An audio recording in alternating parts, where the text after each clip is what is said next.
Hello मेरे class 12th के champion. तो कैसे हो आप सब? उम्मीद करता हूँ कि आप सब अच्छे होंगे और मस्त तरीके से पढ़ाई कर रहे होंगे। तो बच्चे, आज के इस वीडियो में हम लोग क्लास 12 कंप्यूटर साइंस के चैप्टर नंबर 11 को डिकोड कर रहे होंगे, जिसका नाम है कॉन्सेप्ट्स ऑफ डेटाबेस। भैया, इस चैप्टर को आगे बढ़ाएं उससे पहले कुछ इंपॉर्टेंट बातें हैं जो मैं आपको बताना चाहता हूँ। बात यह है कि भैया देखो, जिसने भी यूनिट नंबर 1 और यूनिट नंबर 2 को नहीं देखा है जा करके देख लें, क्योंकि यूनिट नंबर 1 के अंदर टोटल 1 से 8 तक के चैप्टर आते हैं। और इतने सारे अगर आप चैप्टर अच्छे से पढ़ लेते हो, यानी आप 30 मार्क्स के जो भी क्वेश्चन आएंगे उसे आप डील कर ले जाओगे। और यूनिट नंबर 2 के अंदर chapter number 9 and chapter number 10 आते हैं, और इन दोनों चैप्टर से आपको टोटल 16 मार्क्स के क्वेश्चन पूछे जाते हैं। ठीक है, तो मैं कहना ये चाह रहा हूँ कि देखो, अभी तक आपने इन दोनों यूनिट को नहीं पढ़ा है, मतलब आप 46 मार्क्स के जो भी थ्योरी वाले क्वेश्चन आपको पूछे जाने हैं उससे आप दूर हो गए हैं। ठीक है, तो इससे दूर बिल्कुल नहीं होना है, जाकर के इन दोनों यूनिट को देखना है। ठीक है जी, इतनी सी छोटी सी बात है जो आपको समझने की कोशिश करना है। चलो, अब इस वीडियो में हम लोग बात करते हैं जो भी मेन बात करना है। तो भैया देखो, जो चैप्टर हम लोग आज स्टार्ट कर रहे हैं ये क्लास 12 कंप्यूटर साइंस के यूनिट नंबर 3 के अंदर आता है। और ये जो यूनिट है ये आपको टोटल 8 मार्क्स का क्वेश्चन पूछता है। मतलब इस यूनिट में जितने भी चैप्टर आएंगे इन सारे चैप्टर से 8 मार्क्स के क्वेश्चन पूछे जाएंगे। ठीक है, इतनी बात समझ में आई? बिल्कुल। तो आज के इस वीडियो में जो हम लोग पढ़ने जा रहे हैं उस चैप्टर का नाम क्या है? उस चैप्टर का नाम है कॉन्सेप्ट्स ऑफ डेटाबेस। ठीक है, तो आज के इस वीडियो में हम लोग इस पूरे चैप्टर को क्या करेंगे, डिकोड करके रख देंगे। समझ में आई बात? कितनी सारी क्वेश्चन इसमें आएंगे, कौन कौन से क्वेश्चन आएंगे, कैसे क्वेश्चन पूछे जाएंगे। ठीक है जी, ये सारी चीज़ इस वीडियो में हम लोग बात करेंगे। तो वीडियो को कंप्लीट देखना, तभी कुछ समझ पाओगे, वरना कुछ भी नहीं सीखोगे इस वीडियो से। राइट, चलो, तो सबसे पहले बात चैप्टर की अगर नाम पे चले हम लोग, तो क्या कहता है? कॉन्सेप्ट ऑफ डेटाबेस, यानी डेटाबेस के कॉन्सेप्ट। तो भैया सबसे पहले दिमाग में ये सवाल बना होगा कि डेटाबेस का मतलब होता क्या है? What do you mean by database? तो देखो, इसका आंसर कैसे मिलेगा और कैसे लिखना है, ये चीज़ें मैंने तुमको बहुत ही शॉर्ट वे में बताने की कोशिश करा है, क्योंकि मुझे पता था तुम जरूर पूछोगे what do you mean by database. दिमाग में सबसे पहली बात, दिमाग में यही सवाल चलता है कि डेटाबेस का मतलब होता क्या है। तो मैंने पहले ही क्वेश्चन यहाँ पे क्या कर दिया है, क्रिएट कर दिया है। What is database? तो डेटाबेस क्या होता है? तो जब भी इस तरीके के क्वेश्चन आपसे पूछे तो आप इस तरीके से डिफाइन कर सकते हो। मैं बहुत इजी वे में डिफिनेशन यहाँ लेकर के आया हूँ। ठीक है, डिफिनेशन इसका क्या कहता है? The collection of inter related record और data is known as database, and that database which store in computer system is known as database system. इतनी बात समझ में आई? क्या कहता है कि इंटर रिलेटेड रिकॉर्ड के जो कलेक्शन होंगे उसे क्या कहा जाएगा? उसे कहा जाएगा डेटाबेस। राइट, उसे क्या कहा जाएगा? डेटाबेस कहा जाएगा। और ये जो डेटाबेस है, अगर ये स्टोर हो जाए किसी कंप्यूटर सिस्टम के अंदर, तो उसको फिर क्या बोल दिया जाएगा? उसे बोला जाएगा डेटाबेस सिस्टम। समझ में आ गई बातें? बिल्कुल सर, आ गई। एक बार फिर से बता देता हूँ, सुनो ध्यान से। जब भी इंटर रिलेटेड रिकॉर्ड या फिर डेटा का कलेक्शन हो तो उसे क्या बोला जाएगा? डेटाबेस बोला जाएगा। और अगर वे डेटाबेस कंप्यूटर सिस्टम में स्टोर हो जाएं, तो जो डेटाबेस कंप्यूटर सिस्टम में स्टोर हुआ है उसे बोलेंगे डेटाबेस सिस्टम। इतनी बात समझ में आ गई? बिल्कुल। चलो अब आगे बात करते हैं। यहाँ कहता है कि there are many advantage and disadvantage of database system such as. भैया अब डेटाबेस सिस्टम जो है इसकी क्या क्या एडवांटेज है, क्या क्या डिसएडवांटेज है, चलो आओ उसे देखते हैं। तो देखो, यहाँ पे मैंने बहुत अच्छे तरीके से फ्रेमवर्क आपको दिया है, 2 कॉलम में दोनों चीज़ को लिख करके बताया है। तो सबसे पहली बात, डेटाबेस सिस्टम जो है इसकी एडवांटेज की बात करते हैं कि इसकी क्या क्या एडवांटेज है। एडवांटेज का मतलब क्या होता है और डिसएडवांटेज का मतलब क्या होता है, पहले उसे समझ लो। एडवांटेज का मतलब होता है फायदा, यानी हमारे क्या क्या फायदे आ सकते हैं, मतलब डेटाबेस सिस्टम का क्या क्या फायदा है और क्या क्या नुकसान है, इसका यही मतलब है। एडवांटेज का मतलब फायदा और डिसएडवांटेज का मतलब हानि। इतनी बात समझ में आ गई? बिल्कुल। चलो, तो सबसे पहली बात डेटाबेस सिस्टम के एडवांटेज की बात करेंगे। तो भैया इसकी एडवांटेज में सबसे पहला जो है वो क्या है? Remove data redundancy. अब भैया डेटा रिडंडेंसी का मतलब समझते हो? इसका मतलब होता है डुप्लीकेशन ऑफ डेटा, यानी डेटा का डुप्लीकेट होना। राइट, तो ये डुप्लीकेशन जो होता है डेटा को, उसको क्या करता है? रिमूव करता है, हटाता है, कम करता है। ओके। दूसरा इसका जो एडवांटेज वो क्या है? Easy to search. इसमें आप डेटा को आसानी से सर्च कर सकते हो। उसके बाद है सिक्योर डेटा, यानी इसमें आपकी जो डेटा होती हैं वो सिक्योर रहती हैं, सुरक्षित रहती हैं। ओके। इसमें अगला जो पॉइंट है वो क्या कहता है? स्टैंडर्ड डेटा, यानी इसमें जो भी डेटा होते हैं बहुत सिस्टमेटिक वे में अरेंज होते हैं, एक स्टैंडर्ड फॉर्म में होते हैं, डेटा इधर उधर बिखरे हुए नहीं होते हैं। ओके। इसमें आगे क्या है? करेक्ट डेटा, इसमें जो भी डेटा होती हैं वो सही होती हैं, गलत तरीके से नहीं होते हैं। ओके, तो ये इसकी क्या है? एडवांटेज। अब चलो इसके डिसएडवांटेज की बात करते हैं। तो भैया देखो, डेटाबेस सिस्टम की अगर डिसएडवांटेज की बात करें तो सबसे पहले क्या है, हाई सिक्योरिटी रिक्वायर्ड। इसमें जो है क्या होती है, हाई सिक्योरिटी का क्या होती है, रिक्वायरमेंट होती है। दूसरा इसमें क्या है कि यूजर रिक्वायर्ड फॉर वर्किंग। अब इसमें क्या है कि डेटाबेस सिस्टम को जब भी काम कराना हो, मतलब वर्किंग में उसको यूज करना हो, तो उसके लिए यूजर की ज़रूरत पड़ेगी, राइट। इसमें अगला जो है डिसएडवांटेज वो क्या है कि जो डेटाबेस सिस्टम होता है ये काफ़ी ज़्यादा कॉस्ट होता है, मतलब इसकी कॉस्ट ये काफ़ी ज़्यादा कॉस्टली होता है, इसकी कॉस्ट हाई होती है, राइट। इसका जो अगला डिसएडवांटेज वो क्या कहता है कि एक्स्ट्रा हार्डवेयर रिक्वायर्ड। इसमें हार्डवेयर जो होते हैं, अलग अलग पार्ट्स जो होते हैं काफ़ी ज़्यादा रिक्वायर्ड होती हैं, ठीक। तो ये सारे के सारे डिसएडवांटेज हैं। अगला इसमें क्या है कि हार्ड डिस्क डैमेज। इसमें जो हार्ड डिस्क होता है वो काफ़ी ज़्यादा डैमेज होने की प्रॉब्लम इसमें क्रिएट होती है। So this is become disadvantage of database system. Okay, इतनी बात समझ में आई, बिल्कुल। अगला इसमें क्या है कि सिस्टम वर्क्स स्लो। इसमें जो होता है कंप्यूटर सिस्टम, ये धीरे धीरे क्या होता है, वर्किंग इसकी स्लो हो जाती है, मतलब ये धीरे धीरे कम काम करना लगता है, धीरे काम करने लगता है। समझ में आई बात। तो ये सारे के सारे क्या है इसकी डिसएडवांटेज, और ये क्या है एडवांटेज, ठीक है। तो आपको जब भी एग्जाम में लिखने के लिए आए, what do you mean by database system and what are the advantage and disadvantage of database system, तो आप इस तरीके से अच्छे से कॉलम बना करके लिखोगे। जो चीज़ें मैंने बताया इसको अगर आप जा करके लिख दोगे एज इट इज, तो भी नंबर नहीं कटेंगे, ठीक है। लेकिन लिखना है आपको अच्छे से, इस तरीके से कॉलम वगैरह बना करके, जैसे तैसे लिखोगे तो नंबर नहीं मिलेगा, ठीक है भैया। चलो अब आगे आपके दिमाग में क्वेश्चन बन रहा होगा, why we need database system, आखिर हमें डेटाबेस सिस्टम की ज़रूरत क्यों है, ठीक है। तो आओ इसका आंसर मैं आपको अच्छे से बताता हूँ एकदम सिस्टमेटिक वे में। तो भैया सुनो क्या लिखा है यहाँ पे, देखो, व्हेन वी मैनेज डेटा और records in file it creates many problem such as. क्या कहता है, सुनो, कि जब भी हम डेटा को या रिकॉर्ड को किसी फाइल के अंदर रखते हैं, स्टोर करके रखते हैं, तो उसमें काफ़ी ज़्यादा प्रॉब्लम क्या होती हैं, क्रिएट होती हैं, बहुत सारे प्रॉब्लम देखने को मिलते हैं। अब प्रॉब्लम किस तरीके के देखने को मिलते हैं, तो सबसे पहले देखो, नॉट ईजी टू सर्च। आप जो डेटा रखते हो फाइल के अंदर उसको आप आसानी से सर्च नहीं कर सकते हो। अनसिक्योर डेटा, जो डेटा आप रखे हैं वो सिक्योर नहीं होता, असुरक्षित रहता है, ठीक है। तीसरा क्या है, अनस्टैंडर्ड डेटा। अब जैसे तैसे डेटा रहता है, कभी आपने यहाँ लिख दिया, एक कॉपी है मान लो इस तरीके से, कभी आपने यहाँ लिख दिया, कभी यहाँ लिख दिया, कोई सिस्टम में वहाँ पे चीज़ें नहीं चल रही होती हैं, तो अनस्टैंडर्ड डेटा।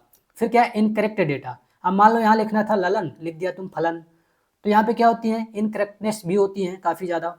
फिर क्या है, डेटा रिडंडेंसी। मान लो तुम यहाँ पे ललन नाम का कोई व्यक्ति का कुछ लिख रखा था लेकिन ये मिल ही नहीं रहा, तो बाद में फिर से इसी चीज़ को तुम आगे भी लिख देते हो इसी के नाम पे, यहाँ भी ललन यहाँ भी ललन, मतलब एक ही चीज़ क्या हो रहा है, डुप्लीकेट हो रहा है, यानी डेटा का डुप्लीकेशन यहाँ पे काफ़ी ज़्यादा होता है, तो डेटा रिडंडेंसी भी है, ठीक है। डेटा रिडंडेंसी का मतलब क्या होता है, डुप्लीकेशन ऑफ डेटा। तो ये सारी प्रॉब्लम है किसकी, एक फाइल की। लेकिन जब डेटाबेस सिस्टम आया तो इन सारी प्रॉब्लम को क्या कर दिया, दूर कर दिया। वही चीज़ यहाँ पे लिखा हुआ है इंग्लिश में, but now all the problem of database file are solved by database system. लेकिन अब जितने भी डेटा बेस फाइल की जो प्रॉब्लम थी उसको सॉल्व कर दिया गया किसके थ्रू, तो डेटाबेस सिस्टम के थ्रू। इतनी बात समझ में आई, बिल्कुल सर। चलो फिर आगे बढ़ते हैं। अब देखो डेटाबेस सिस्टम जो है ये दो तरीके के होते हैं। There are two types of database system. कितने, दो तरह के इसके पार्ट्स होते हैं। तो पहला जो है वो क्या है, डेटाबेस मैनेजमेंट सिस्टम, जिसे शॉर्ट में डीबीएमएस कहते हैं, ठीक है जी। पहला टाइप क्या है, डेटाबेस मैनेजमेंट सिस्टम, जिसे शॉर्ट में डीबीएमएस कहते हैं, ठीक है। अब ये होता क्या है, सुनो, लिखा है it is use for manage the record without using network. इसमें क्या होता है कि जो रिकॉर्ड होती हैं उसको मैनेज किया जाता है ऑफलाइन, समझ रहे हो। डीबीएमएस के अंदर जो भी रिकॉर्ड होंगे उसे ऑफलाइन मैनेज किया जाएगा, मतलब बिना नेटवर्क का यूज किए। ये इसका कहने का मतलब है। इतनी बात समझ में आई, बिल्कुल। इसका जो दूसरा पार्ट है वो क्या है, रिलेशनल डेटाबेस मैनेजमेंट सिस्टम, जिसे शॉर्ट में आरडीबीएमएस कहते हैं। अब इसका क्या काम होता है, सुनो, कहता है कि it is use for store the record by using network that is online. तो रिलेशनल डेटाबेस मैनेजमेंट सिस्टम जो है ये डेटा या रिकॉर्ड को मैनेज करता है, लेकिन इसे मैनेज करने के लिए नेटवर्क की ज़रूरत पड़ती है, मतलब ऑनलाइन ये मैनेज करने का काम करता है। बस इतनी सी बातें हैं जो तुम्हें ध्यान रखना है। इसके दो पार्ट्स होते हैं, कौन कौन से, पहला है डेटाबेस मैनेजमेंट सिस्टम, शॉर्ट में डीबीएमएस कहेंगे, और दूसरा है रिलेशनल डेटाबेस मैनेजमेंट सिस्टम, जिसे कहेंगे आरडीबीएमएस। इतनी बात समझ में आई, बिल्कुल। चलो अब आगे कुछ बात करते हैं इसमें और इम्पोर्टेंट बातें। तो भैया आगे यहाँ क्या कहता है, देखो, कहता है कि there are three types of user work in database system. कहता है कि डेटाबेस सिस्टम के अंदर तीन तरह के यूजर क्या करते हैं, काम करते हैं। अब भैया ये तीन तरह के यूजर क्या हैं, आओ इसे देखते हैं। पहला है एंड यूजर। पहला क्या है, एंड यूजर। इसका क्या काम है सुनो। कहता है कि it is a person who is not computer trend but display the information from database system. कहता है कि जो एंड यूजर होता है, ये एक क्या होता है, एक पर्सन होता है जो कंप्यूटर ट्रेंड नहीं होता, मतलब उसे कंप्यूटर की बहुत ज़्यादा जानकारियां नहीं होती हैं, स्टिल वो क्या करता है, डेटा को डिस्प्ले कर रहा होता है, इंफॉर्मेशन को डिस्प्ले कर रहा होता है। कहाँ से, तो डेटाबेस सिस्टम से। इतनी बात समझ में आई। एंड यूजर क्या है, तो एंड यूजर एक पर्सन है जो कंप्यूटर ट्रेंड नहीं होता है, मतलब उसे कंप्यूटर की बहुत ज़्यादा नॉलेज नहीं होती है, स्टिल वो इन्फॉर्मेशन को क्या करता है, डिस्प्ले करता है। कहाँ से, तो डेटाबेस सिस्टम से। इतनी बात समझ में आ गई, बिल्कुल। अब आगे आ जाओ। इसमें जो दूसरा वर्क यूजर है वो क्या है, देखो। दूसरा है एप्लीकेशन सिस्टम एनालिस्ट। क्या कहता है, this is concern about the application relation between the network. कहता है ये कंसर्न करता है किसके बारे में, तो एप्लीकेशन रिलेशनशिप किसके बीच में, तो this is concern about the application relationship between the network. ये क्या करता है, कंसर्न करता है एप्लीकेशन और नेटवर्क के बीच, एप्लीकेशन रिलेशन और नेटवर्क के बीच।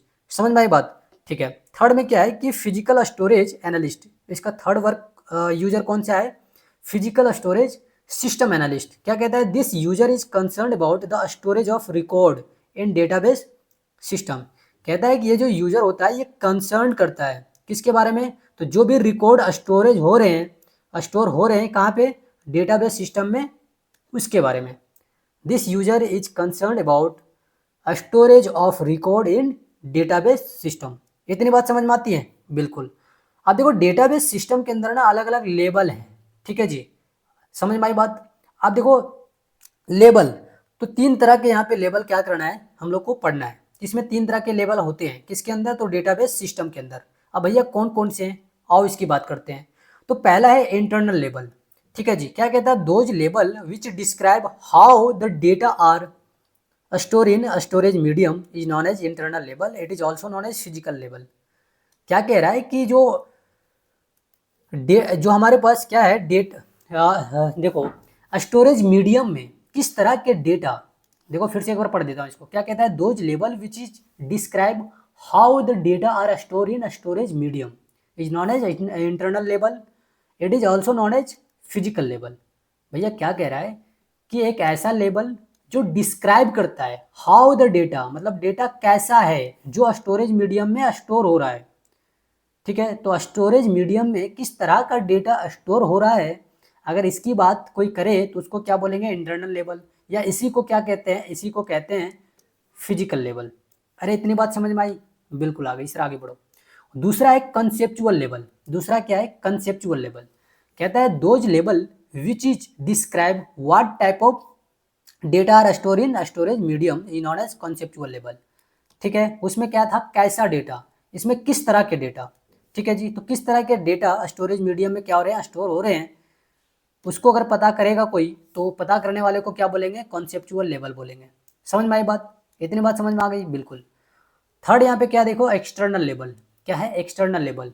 कहता है those level which is describe only display the data और record from database system is known as external level. एक ऐसा लेवल जो डिस्क्राइब करेगा, ठीक है जी, जो डिस्क्राइब करेगा ओनली डिस्प्ले द डेटा और रिकॉर्ड, मतलब डेटाबेस सिस्टम से जो भी डेटा और रिकॉर्ड को डिस्प्ले किया गया है, सिर्फ उसी के बारे में अगर कोई लेवल बात कर रहा है तो उस लेवल को एक्सटर्नल लेवल कहेंगे, या इसी लेवल को व्यू लेवल भी कहते हैं।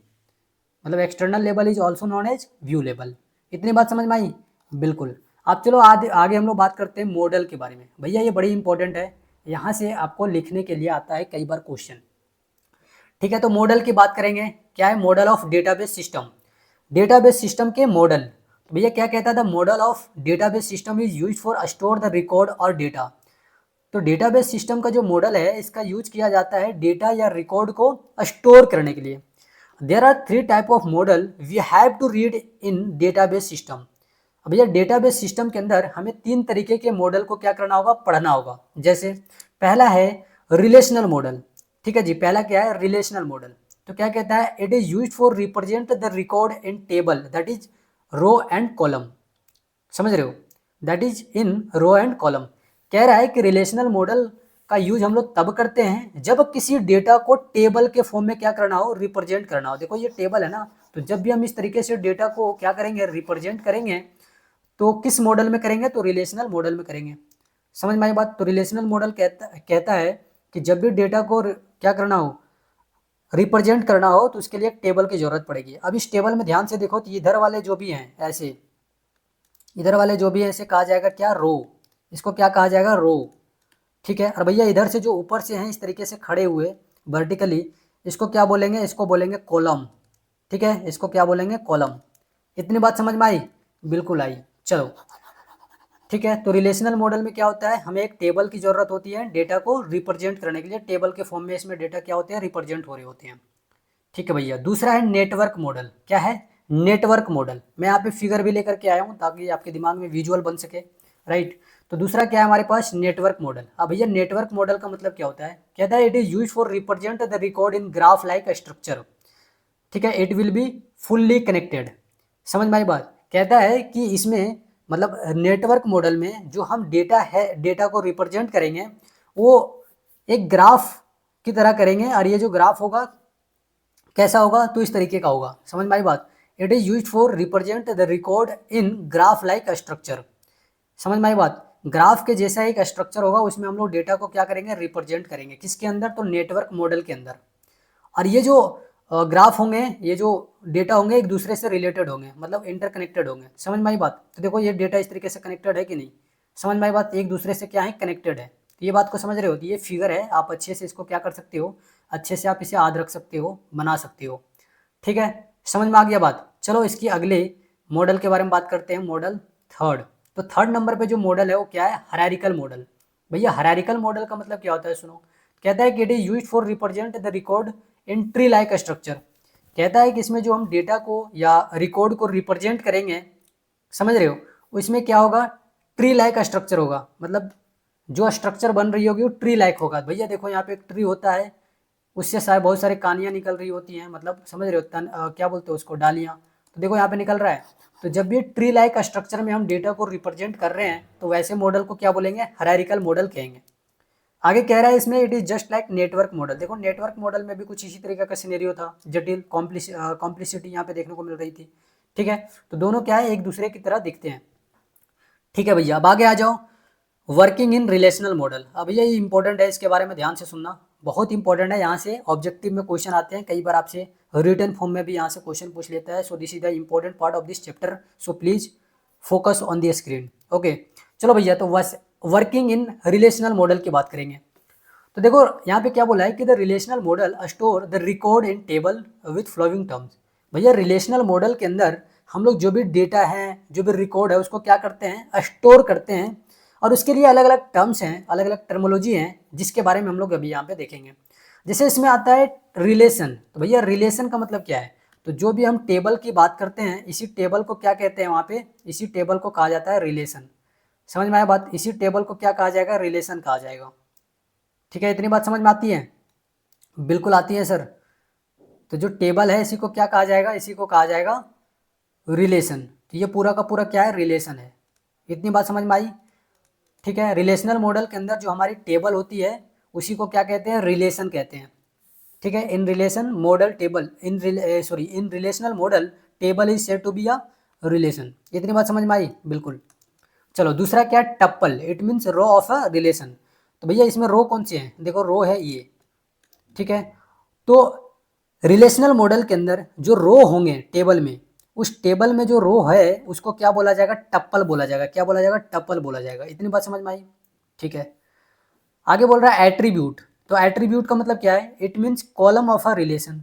तो रिलेशनल मॉडल के अंदर जो टेबल होगी, यानी जो रिलेशन होगा, उसमें जो कॉलम जो होगा, उस कॉलम को क्या बोला जाएगा, उस कॉलम को बोला जाएगा एट्रीब्यूट। क्या बोला जाएगा, एट्रीब्यूट। इतनी बात समझ में आई। ठीक है, आगे है डिग्री। तो कहता है it is the number of column और एट्रीब्यूट।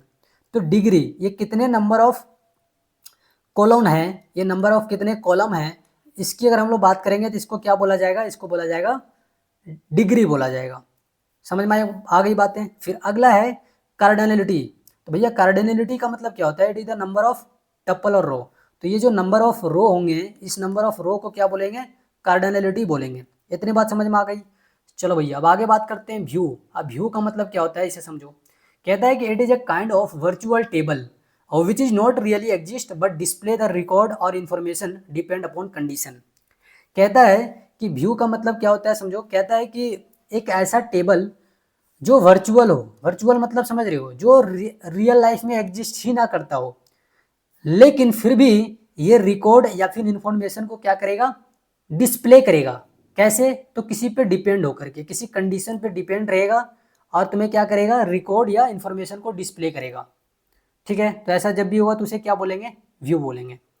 ठीक है, 7 नंबर में इसमें क्या है, डोमेन। तो क्या कहता था, unique set of value permitted from attribute of table is known as domain. ठीक है जी, ठीक है। तो जो टेबल के एट्रीब्यूट हैं उससे अगर कुछ परमिटेड किया जाता है एक यूनिट सेट ऑफ वैल्यू को, तो उसी को क्या बोलेंगे, डोमेन बोलेंगे। इतनी बात समझ में आई, बिल्कुल। चलो अब आगे बढ़ते हैं। आगे यहाँ पे हमारे पास एक छोटा सा टॉपिक है जिसका नाम क्या है, कीज। क्या नाम है, कीज, या इसी को एट्रीब्यूट कहेंगे। तो कहता है कि it is use for identify the types of attribute और कॉलम। तो कहता है कीज का यूज हम लोग करते हैं एट्रीब्यूट को पहचानने के लिए या कॉलम को पहचानने के लिए। ठीक, अब देखो there are 4 types of keys. यहाँ पे 4 तरीके के क्या होते हैं, कीज होते हैं। ठीक, पहला है प्राइमरी की। अब प्राइमरी की का मतलब क्या होता है, द सेट ऑफ वन और more than one set of attribute that uniquely identify the record और tuple is known as primary key. ठीक है, क्या कहता है, द सेट ऑफ वन और more than one set of attribute, एक या उससे ज़्यादा अगर एट्रीब्यूट का सेट हो जो यूनिकली आइडेंटिफाई करता हो किसको, रिकॉर्ड या टपल को, तो उसे क्या बोलेंगे, प्राइमरी की बोलेंगे। इसमें बोला है does not contain any duplicate value. इसमें जो होता है ना, डेट वैल्यू का डुप्लीकेशन नहीं होता है, इसमें किसी भी तरह का कोई भी डुप्लीकेशन नहीं होती है वैल्यू की। समझ आ गई बातें, बिल्कुल। अब धीरे धीरे चल रहा हूँ इस वीडियो में, हो सकती है वीडियो थोड़ी सी लंबी हो जाए, तो पैसेंस रख करके वीडियो को देखो। ठीक, दूसरा इसमें है कैंडिडेट की। तो भैया कैंडिडेट की का मतलब क्या होता है, those attributes which are work similar to the primary key is not as candidate key. कहता है एक ऐसा, मतलब वैसे एट्रीब्यूट्स जो काम करते हो सिमिलर सा, किसके जैसा, तो प्राइमरी की के जैसा, तो उसे क्या बोलेंगे, कैंडिडेट की बोलेंगे। ठीक है, तो जब भी कैंडिडेट की तरह अगर कोई प्राइमरी की तरह अगर कोई कीज काम करने लग जाए तो उसे क्या बोलेंगे, कैंडिडेट की बोलेंगे। इतनी बात समझ में आई। जब भी प्राइमरी की तरह कोई कीज काम करने लग जाए, एट्रीब्यूट काम करने लग जाए, तो उसे क्या बोलेंगे, उसे बोलेंगे कैंडिडेट की बोलेंगे। ठीक है, इतनी बात समझ में आई, बिल्कुल। थर्ड नंबर पे अगर हम लोग यहाँ पे बात करें तो क्या कहता है, अल्टरनेट की। तो अल्टरनेट की का मतलब क्या है, द कैंडिडेट की which is not a primary key is not as alternate की। कहता है कि कैंडिडेट की, वैसे कैंडिडेट की जो प्राइमरी की नहीं है, राइट, जो प्राइमरी की नहीं है तो उसको क्या बोलेंगे, अल्टरनेट की बोलेंगे। इतनी बात समझ में आई, बिल्कुल आ गई सर। 4 नंबर की यहाँ पे अगर हम लोग बात करें तो कहता है कि फॉरेन की। 4 नंबर में क्या है, फॉरेन की। तो फॉरेन की का मतलब क्या होता है, आओ इसे समझे। कहता है the set of attribute in table that refer to the primary key into in other table is known as foreign key. कहता है द सेट ऑफ एट्रीब्यूट, किसी टेबल में जो एट्रीब्यूट की सेट होंगी वो रेफर करेगा प्राइमरी की को। ठीक है, in other table is known as foreign key. क्या कहता है सुनो, कहता है कि किसी टेबल का जो एट्रीब्यूट होगा वो दूसरे टेबल में प्राइमरी की तरह क्या करेगा, ये रेफर करेगा, काम करेगा, तो उसी को क्या बोलेंगे, फॉरेन की। मतलब एक टेबल में कोई एक प्राइमरी की है, मतलब ऐसे समझो किसी टेबल में अगर कोई कीज है, माने यानी कीज मतलब एट्रीब्यूट है, और अगर वो दूसरे टेबल में प्राइमरी की की तरह काम करने लग जाए, रेफर करने लग जाए, तो इसी को क्या बोलेंगे, फॉरेन की बोलेंगे। समझ रहे हो, इतनी बात समझ में आई, बिल्कुल सर। आगे बढ़ो। चलो अब यहाँ आगे कुछ और बातें करते हैं, जैसे डेटा रिडंडेंसी। ये टर्म पहले आ रही थी, अब यहाँ पे बता देता हूँ, सुनो ध्यान से। तो डेटा रिडंडेंसी का मतलब क्या होता है, कहता है कि द डुप्लीकेशन ऑफ डेटा और record in database system is known as data redundancy. भैया डेटाबेस सिस्टम के अंदर जब भी डेटा का डुप्लीकेशन हो तो उसे ही क्या बोलेंगे, उसे ही बोलेंगे डेटा रिडंडेंसी। इतनी बात समझ में आती है, बिल्कुल। तो डेटाबेस सिस्टम के अंदर जब भी डेटा का डुप्लीकेशन हो, समझ रहे हो, तो उसे ही क्या बोलेंगे, डेटा रिडंडेंसी बोलेंगे। इतनी बात ध्यान रखना, ये एग्जाम में आता है तो इसे तुम इंपॉर्टेंट मार्क कर सकते हो, राइट। आगे है डेटाबेस एडमिनिस्ट्रेटर। अब डेटाबेस एडमिनिस्ट्रेटर का मतलब क्या होता है, आओ इसे समझे। कहता है कि database administrator is a person who is responsible for control and manage the record in database system. कहता है कि जो डेटाबेस एडमिनिस्ट्रेटर है ये एक पर्सन होता है जो रिस्पॉन्सिबल होता है, मतलब जिम्मेदार होता है कंट्रोल करने के लिए और मैनेज करने के लिए रिकॉर्ड को। कहाँ पे, तो डेटाबेस सिस्टम में। तो डेटाबेस सिस्टम के अंदर जो रिकॉर्ड को मैनेज करेगा या कंट्रोल करेगा तो वैसे पर्सन को क्या बोलेंगे, डेटाबेस एडमिनिस्ट्रेटर बोलेंगे। इतनी बात समझ में आई, बिल्कुल। आगे बोल रहा है it is also responsible for apply the security in database system. अब ये डेटाबेस सिक्योरिटी को अप्लाई करे डेटाबेस सिस्टम के अंदर, इसके लिए भी ये रिस्पॉन्सिबल होता है। कौन, तो डेटाबेस एडमिनिस्ट्रेटर।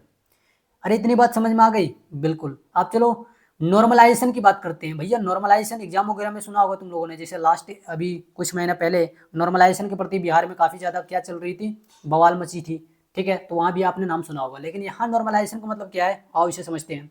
कहता था process which is use for remove the data redundancy that is duplication of data is known as normalization. कहता है एक ऐसा प्रोसेस जहाँ पे डेटा रिडंडेंसी को रिमूव किया जाता हो तो उस प्रोसेस को क्या बोलेंगे, नॉर्मलाइजेशन बोलेंगे। समझ आ गया बात, बिल्कुल आ गया सर, आगे बढ़ो। अब देखो वर्किंग ऑफ नॉर्मलाइजेशन की बात करेंगे कि नॉर्मलाइजेशन किस तरीके से काम करता है। तो भैया क्या लिखा है यहाँ पे, the normalization is work in 3 normal form. अब नॉर्मलाइजेशन जो होता है ये 3 नॉर्मल फॉर्म में क्या करता है, काम करता है। कितने, तो 3 नॉर्मल फॉर्म में क्या करता है, काम करता है। अब यहाँ से कई बार क्वेश्चन आ जाते हैं तो इस सारे डिफिनेशन को अच्छे से पढ़ लेना। ठीक है, मैं यहाँ पे फिर भी समझा देता हूँ अच्छा से। ठीक है, फर्स्ट की अगर हम यहाँ पे बात करें तो क्या कहता है, the table is said to be first normal form. पहला टाइप क्या है, फर्स्ट नॉर्मल फॉर्म, जिसे शॉर्ट में हम 1NF कह सकते हैं, राइट। तो ये क्या होता है, कहता है the table is said to be first normal form if it follows following rule. कहता है कि एक टेबल को हम फर्स्ट नॉर्मल फॉर्म कहेंगे जब ये निम्नलिखित रूल्स को, नियम को फॉलो करेगा। पहला रूल इसमें क्या है, पहला है all column of table is unique. Table के जितने भी कॉलम है ये यूनिक होनी चाहिए, अकेला होना चाहिए, राइट, सभी कॉलम अलग अलग होनी चाहिए। सेकंड इसमें क्या है, इसमें रूल दूसरा है can't contain multiple value in cell. Table इस तरीके से बनाया था ना, तो टेबल जिस बनाते हो तो ये सेल हो गया, तो एक सेल के अंदर जब भी मल्टीपल वैल्यू ना हो तो ये क्या करेगा, ये रूल को फॉलो कर रहा है। मतलब एक सेल के अंदर मल्टीपल वैल्यू नहीं होनी चाहिए, ये दूसरा इसका क्या है, रूल है। ठीक है भैया, इतनी बात समझ में आई, फिर से रिपीट कर देता हूँ। फर्स्ट नॉर्मल फॉर्म जिसे शॉर्ट में 1NF कहेंगे, कहता था table is said to be first normal form if it follows following rules. पहला कहता है कि एक ऐसा टेबल जो जिसे हम फर्स्ट नॉर्मल फॉर्म कह सकते हैं जब ये निम्नलिखित रूल को क्या करेगा, फॉलो करेगा। पहला रूल क्या है, तो भैया सभी के सभी कॉलम क्या होनी चाहिए, यूनिक होनी चाहिए। दूसरा कि जितने भी सेल हैं उसमें मल्टीपल वैल्यू नहीं होनी चाहिए, राइट। इतनी बात समझ में आई, बिल्कुल। अब दूसरा यहाँ पे क्या है, सेकंड नॉर्मल फॉर्म।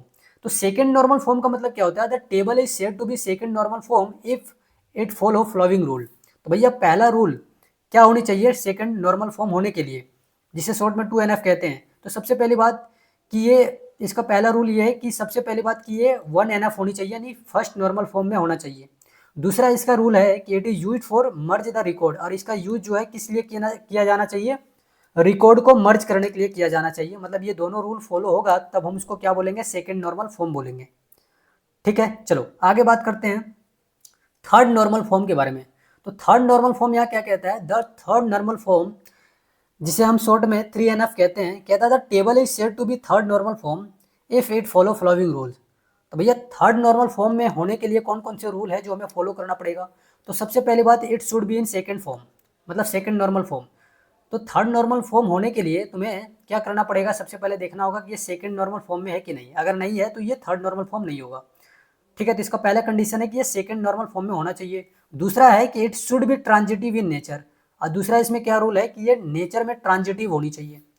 ठीक है, इतनी बात समझ में आ गई, बिल्कुल। अब इतनी बात अगर समझ में आ गई तो कुछ क्वेश्चन है जिसे मैं बता देता हूँ जो इंपॉर्टेंट है आपके एग्जाम के पॉइंट ऑफ व्यू से। ठीक है, तो इसको क्या कर लो, मार्क कर लो। मैं यहाँ पे जो चीज़ें दिया हूँ लिख करके, इसे आप कॉपी में एक बार लिखने की कोशिश करोगे, सारे के सारे चीज़ें इस नोट्स में है। कुछ चीज़ें और अगर इधर उधर से आप इंक्लूड कर सकते हो, डाल सकते हो, बहुत अच्छी बात है। अगर नहीं डालोगे तो जितना नोट्स में बताया गया है उसे आप अच्छे से कर लो। तो भैया पहला क्वेश्चन यहाँ पे है, व्हाट इज मॉडल, मॉडल क्या होता है, how many it's type, model के कितने टाइप्स हैं, एक्सप्लेन यानी जितने टाइप्स हैं उसको एक्सप्लेन करना है अच्छे से। बच्चे एक चीज़ मैं आपको बता देता हूँ, जब भी आप एग्जाम में लिखो ना तो एक्सप्लेन करने के साथ साथ अगर फिगर आपके दिमाग में बन रही हो तो फिगर को भी वहाँ पे ड्रॉ कर देना, ज़्यादा अच्छा रहेगा। ठीक, दूसरा इसमें है explain the user in database system. अब कितने तरह के यूजर होते हैं, कौन कौन से यूजर होते हैं, इसे क्या करना है तुम्हें एक्सप्लेन करना है। ओके, थर्ड क्वेश्चन कहता है what is database system, database system क्या है इसका डेफिनेशन लिखना है यहाँ पे। राइट, फोर में क्या बोला, what are the advantage and disadvantage of database system. अब डेटाबेस सिस्टम का क्या क्या एडवांटेज है, क्या क्या डिसएडवांटेज है, इसको लिखना है, तो आप लिखोगे। राइट, समझ में आई बात। आप जो है ना, आप जो कॉपी में आंसर लिखते हो उसे आप मेरे पास सेंड कर सकते हो कि सर कि मैं सही लिख रहा हूँ या गलत। आप कैसे सेंड करोगे, तो इसे सेंड करने के लिए आप एक ईमेल दे रहा हूँ, उस पर आप क्या कर सकते हो, उस पर क्या कर सकते हो, आप मुझे मेल कर सकते हो। तो ईमेल है मिलीनियर माइंडसेट, क्या है, मिलीनियर माइंडसेट 28@gmail.com, gmail.com। ठीक है, तो इस पर आप क्या कर सकते हो, मुझे सेंड कर सकते हो डेटा को, मतलब अपनी जो भी आंसर लिखे हो उसे। ठीक है, तो आज के इस वीडियो में इतना ही बच्चे। बस मैं लास्ट में जाते जाते रोज की तरह आज भी याद दिला देता हूँ। ठीक है, क्या याद दिला देता हूँ, सुनो। इस वीडियो को क्या करना है, ज़्यादा से ज़्यादा दोस्तों के पास शेयर करना है। राइट, क्या करना है, अपने दोस्तों के पास इस वीडियो को ज़्यादा से ज़्यादा शेयर करना है, जो कि मैं आपको रोज़ बताता हूँ। ठीक है, और वीडियो में अगर किसी भी तरह की कोई भी डाउट हो या कुछ पूछना है तो उसके लिए कमेंट करना है। ठीक, और वीडियो में अगर आपको कुछ भी अच्छा लगा हो तो उसके लिए लाइक करना है, और चैनल पे अगर जुड़े रहना चाहते हो तो तुम्हें सब्सक्राइब करना है। ठीक है, तो इतनी सी बातें हैं जो तुम्हें करना है, तो प्लीज़ ज़रूर करें। आप इतना करोगे उससे मेरा हेल्प हो जाएगा, बाकी मैं तो हेल्प कर ही रहा हूँ। ठीक है जी, तो आपको मचाते रहना है, एग्ज़ाम में बहुत अच्छा मार्क्स लेकर के आना है। ठीक है जी, तो जय हिंद, जय भारत, वंदे मातरम।